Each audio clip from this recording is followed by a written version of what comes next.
আজি আমাৰ কেবিনেটত এটা সিদ্ধান্ত হল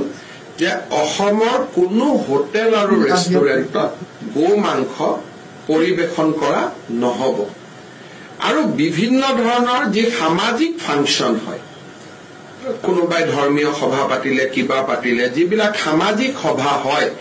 সেই সামাজিক সভাটো গো মাংস খাব পৰা নহব যেটো এটা অভিযোগ আছিল যে কোনোবাই গো মাংস দি দিলে তাৰমানে পাব্লিকলি খালে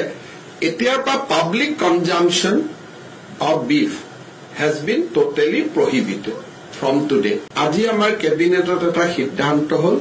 যে অসমৰ কোনো হোটেল আৰু ৰেষ্টুৰেণ্টত গো মাংস পৰিবেশন কৰা নহব আৰু বিভিন্ন ধৰণৰ যে সামাজিক ফাংচন হয় কোনোবাই ধৰ্মীয় সভা পাতিলে কিবা পাতিলে যিবিলাক সামাজিক সভা হয়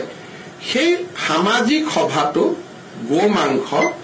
খাব পৰা নহব যেটো এটা অভিযোগ আছিল যে কোনোবাই গো মাংস দি দিলে তাৰমানে পাব্লিকলি খালে এতিয়াৰ পৰা public consumption of beef has been totally prohibited from today.